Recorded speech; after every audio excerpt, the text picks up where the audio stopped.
እንዴት ነው የሊባኖስን ጉዳይ ሂዝቦላ አቶ ሽሎሞም እንደገለጹት ትንሽ ፈርጠም ያለ መስሎ ይታያል። በትላንትና ሌሊት በጣም ብዛት ያላቸው ድሮን እና ሚሳኤሎችን ወደ እስራኤል ግዛት የመተኮስ ሁኔታዎች ታይተዋል።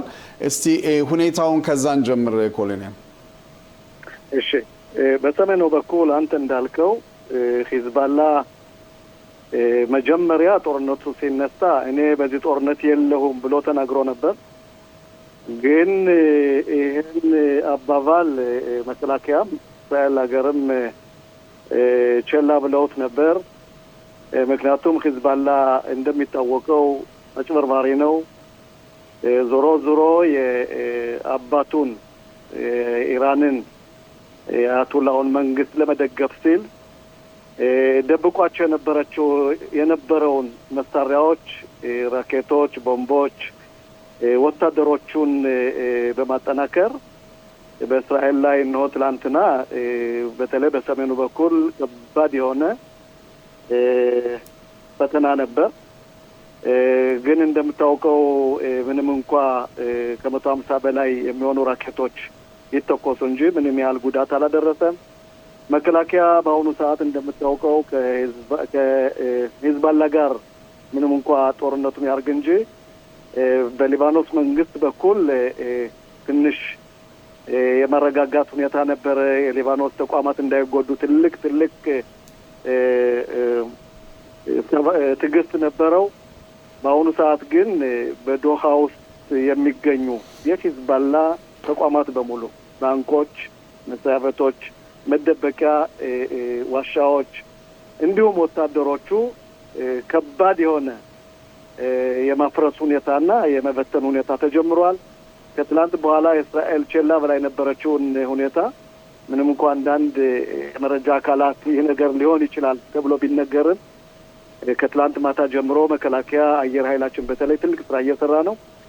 እንግዲህ አስበን የነበረው የሊባኖስ መንግስት ሂዝቦላን ትጥቁን ያስፈተዋል፣ መሳሪያዎቹን ይቀማዋል፣ ዋሻዎቹንና በተለይ ወታደሮቹን ወደ ፍርድ ያቀርባል ተብሎ ነበር። የሊባኖስ መንግስት ደካማ ነው። በአንድ በኩል ጥሩ ነገር ይናገራል፣ ከእስራኤል ጋር ሰላም ነው መፈጠር እያለ ለአሜሪካም ለአውሮፓ መንግስታትም እያስታወቀ ከሚችለው በላይ መስሎ ይታያል። የሊባኖስ መንግስት ሂዝቦላን መቆጣጠር አልቻለም። ምክንያቱም ሂዝቦላ በፓርላመንትም ሆነ በኢራን መንግስት እየተደገፈ በተለይ ሊባኖስን ማዳከምና እስራኤልን ለመጉዳት ያደረገው ዝግጅት ከ40 ዓመት በላይ በአሁኑ ሰዓት ትልቅ ሽንፈት እየገጠመው ነው። እንግዲህ እኛ አስበን የነበረው የሊባኖስ መንግስት ሰላም የሚፈጥር ከሆነ በድርድሩ መሰረት ወታደሮቹን ከሊታኒ ወንዝ በላይ ካደረገ እኛ ምንም ያህል ጦር መግባት አልነበረብንም። በአሁኑ ሰዓት የጎላኒ ብርጌድ የሚታወቀው ልዩ ኃይል ማለት ነው ወደዛ በኩል ወደ ጦር ገብቷል።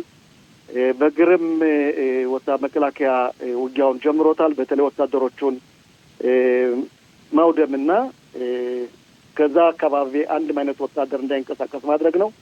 በሌላ በኩል ደግሞ እንዳልኩ በአየር ኃይል ምናልባት የሊባኖስ ተቋማት በተለይ ባንኮቹ፣ አውራ ጎዳኖቹ፣ የአየር ማብረሪያዎቹን ቦታ ለመምታት እስራኤል ጋር ትንሽ ውዝንብር አለ። ምክንያቱም የሊባኖስን መንግስት ማጠናከር ነው የምንፈልገው።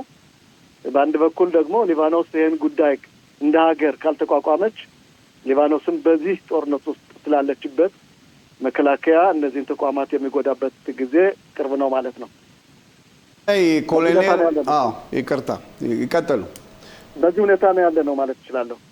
ይህን ተመልክቶ እንግዲህ በዛሬው ዕለት የመከላከያ ሚኒስቴር እስራኤል ካትዝ ከከፍተኛ የደህንነት ባለስልጣናት ጋር ጥናታዊ ግምገማ ላይ አሁንም ለሊባኖስ መንግስት ያስተላለፉት መልእክት አለ። እሱም እንግዲህ ይሄ ነገር እንዳይባባስና ወደ ሌላ ነገሮች ሳንገባ ያገሩን እንግዲህ ያለውን የሂዝቦላን ቡድን አሸባሪ ቡድን መቆጣጠር እንዳለበትና ካልሆነ እስራኤል አሁንም የበለጠ ጥንካሬዋን አስፋፍታ ያንን አካባቢ እንደምትይዝ የሚል የማስጠንቀቂያ ንግግራቸውን ዛሬ አድርገዋል።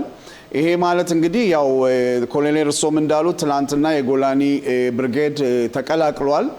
የእግር ጦሩ ወደ ውስጥ የገባበትም ሁኔታዎች የተሰሙ ነው አንዳንድ መረጃዎች እንደሚያሳየው። ይሄ ማለት እንዴት ነው? በአሁን ሰዓት በእውነት ሂዝቦላ እስራኤል ባላት መረጃ ምን ያህል ጥቃት ታደርሳለች? ሆኖም የአካባቢው ነዋሪዎችስ ስጋታቸውን እንዴት ትንሽ ማስታገስ ይቻላል? ኮሎኔል እኛ የምናየው የእኛን ነው። ይህም መሆን አለበት። እስካሁን በህብረተሰባችን ላይ በሰሜኑ በኩል ምንም አይነት ጉዳት የደረሰ የለም። የሊባኖስን ወይም ዳካ የምንለውን ስታይ ግን ማን በዚህ በደቡብ ሊባኖስ የነበረ ህዝብ በሙሉ እየወጣ ወደ ቤሩት ወደ ትልቋ ከተማ ነው የሚሄደው። እንደገና ደግሞ በአቅጣጫው ቤሩት ያው ዳሃ የሚገኘው ዳካ የምንለው ትልቅ ህንጻናት ሂዝቦላ ያሉት ልቀቁ እየተባለ መንገድ ላይ ነው ወድቆ ያለው። ህብረተሰቡ ተሰቃይቷል ማለት ይቻላል። የሊባኖስ ህዝብ ሂዝቦላ ብቻ ሳይሆን የሊባኖስ ህዝብ የሊባኖስ ባለስልጣናት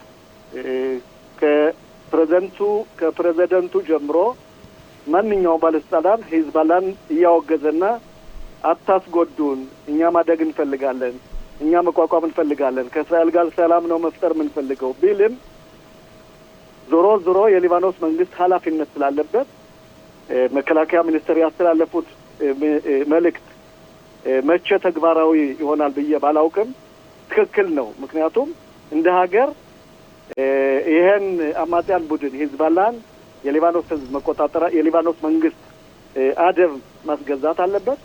ካልሆነ ግን የመከላከያ ሚኒስትር እንዳሉት የሊባኖስ ተቋማት መጉዳት ያልፈለግ ነው። የሊባኖስን ህዝብ መጉዳት አንፈልግም። የሊባኖስን መንግስት መጉዳት አንፈልግም። የሊባኖስ ተቋማት እንዲጎዱም አንፈልግም። ካልሆነ ግን ይሄን ነገር እንደ መንግስት መቋቋም ካልቻሉ የሊባኖስ ተቋማት ይጎዳሉ፣ ባለስልጣናትም ሊጎዱ ይችላሉ።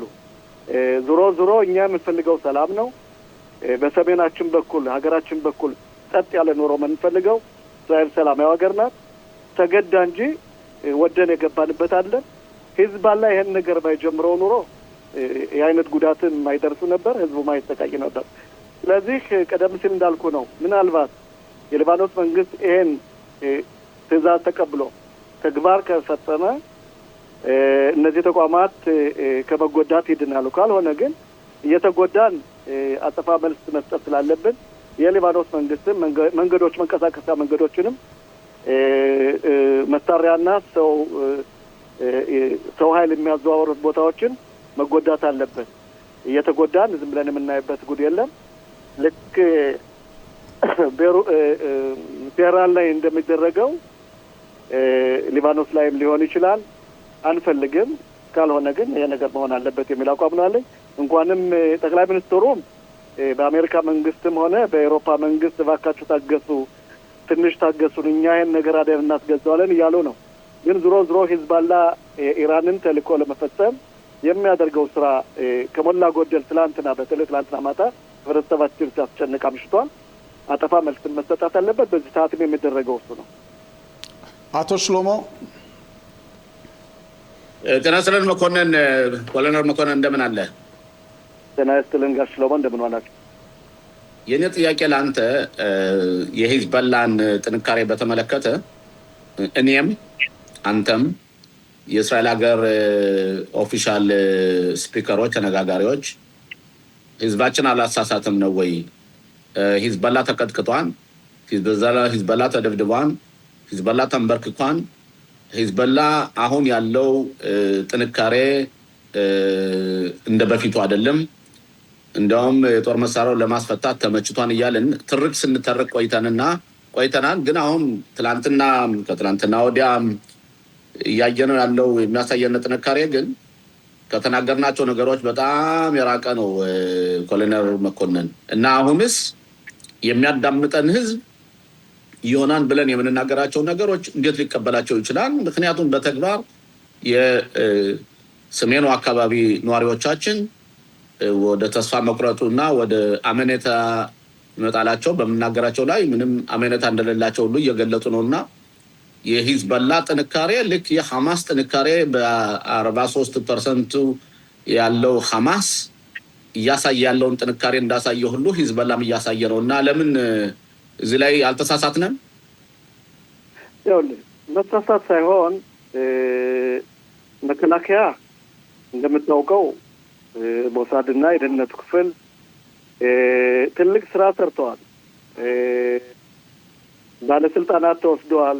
ሙሉ ጀነራሎቻቸው፣ ኮሎኔሎቻቸው፣ ወታደሮቻቸው በቪፐሩም በወክቶኪውም በአየር ኃይላችንም የሊባኖስ አማጽያን ቡድን ሂዝቦላ ትልቅ ጉዳት ደርሶበታል። ሆኖም ግን እንደምታውቀው ኢራን ከ8 ወር በፊት እስራኤል ስትሄድ ያደረገችውን ሁኔታ ታውቃለህ። በአንድ በረራ ብዙ መንግስታዊ ኃላፊዎች፣ ጀኔራሎች፣ ሳይንቲስቶች የተወሰደበት ሰዓት ነበር። ከ12 ቀን ውጊያ በኋላ በትራምፕ ትዕዛዝ እኛን ያን ጦር ትተን ተመልሰን ኢራን ያደረገችው በዚህ ሰዓት በ8 ወር ውስጥ አንደኛ ራሷን ማጠናከርና ፋብሪካዎቿን ሙሉ ስራ እያሰራች ሚሳይሎችን ማምረት ነበር፣ ድሮዎችን ማምረት ነበር እስራኤልን ለመጉዳት እና ለመበቀል ሲባል። በአንጻሩ ደግሞ የሊባኖስን አማጺ ቡድን ሂዝቦላን በተለያየ መንገድ መልሶ ማስታጠቅና መልሶ ማቋቋም ነበር።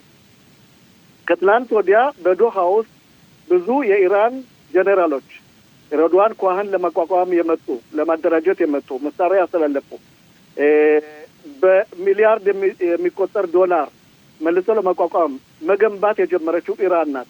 ለዛም ነው መከላከያ እንግዲህ ከሞላ ጎደል ትልቅ ስራ ሰርቷል። ስራው ግን ተጨርሷል አላልንም። እንደምታውቀው በዚህ 2 ዓመት ውስጥ በአንድ ዓመት ተኩል ውስጥ በየቀኑ የሂዝቦላ አማጽያን ቡድን መሳሪያ ሲያለዋወጥ ከቦታ ቦታ እየተቀጠቀጠና እየተጎዳ ነበር።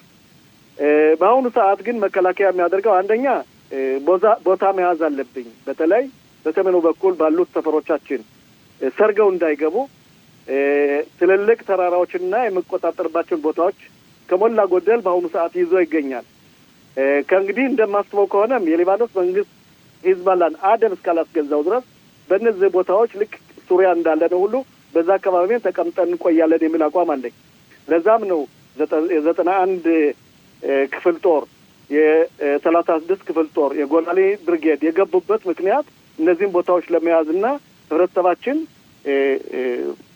ጤንነቱና ደህንነቱ ተጠብቆ እንዲቆይ ቦታቸው እንዳሉ ከቀያቸው ሳይለቁ እንደ ሊባኖስ ህዝብ ከቦታ ቦታ ሳይዘዋወሩ ሳይስተቃዩ በቤታቸው ተቀምጠው መከላከያ አውታራት ከሞላ ጎደል ለይዘሩም ሆነ ኪፓት ባርዘል ይሄን ነገር የመቋቋም አቅም ስላላቸው ለዛም ነው ሰዎቻችን ወደ ሆቴልም ያልወሰድ ነው። እንደሚመስለኝ ከሆነ በአሁኑ ሰዓት እንደምታየው መከላከያ ግን ምከረው አለበዛ ምንድነው የሚባለው መከራ ይምከረው ይላል። አዎ መከራ ይምከረው ተብሏልና የሊባኖስ ህዝብ እየተሰቃየ ነው። መከላከያም የሚያደርገው በአሁኑ ሰዓት ይሄን ነው። ዶሃ እየተቃጠለች ነው። ቴህራን እየተቃጠለች ነው። ኮም እየተቃጠለች ነው። እስራኤል ቆራጥነቷን በአሁኑ ሰዓት እያሳየች ነው። ስለዚህ ለ40 ዓመት የተዘጋጁበትን በ6 ወር ውስጥ እንጨርሰዋለን የሚል አቋምም አልነበረም። እኛ ስበን የነበረው የሊባኖስ መንግስት በአንድ በኩል ሰላም እፈልጋለሁ እያለ የሂዝቦላን አማጽያን ቡድን መሳሪያውን ያስፈታል ብለን ነበር፣ ይቀማል ብለን ነበር። አልቻለበትም። በአሁኑ ሰዓት መከላከያ እስራኤል ሀገር ይሄን ድርጊት ማድረግ ጀምሯል ማለት ነው። ኮሎኔል መኮንን ተስፋ በእውነት ለሰጡን ትንተና በጣም እናመሰግናለን። በባልደረቦች ስም ለጠቅላላ ለጦር ሰራዊቱ መልካም የድል ዜና ያሰማን እንላለን። መልካም ቀን።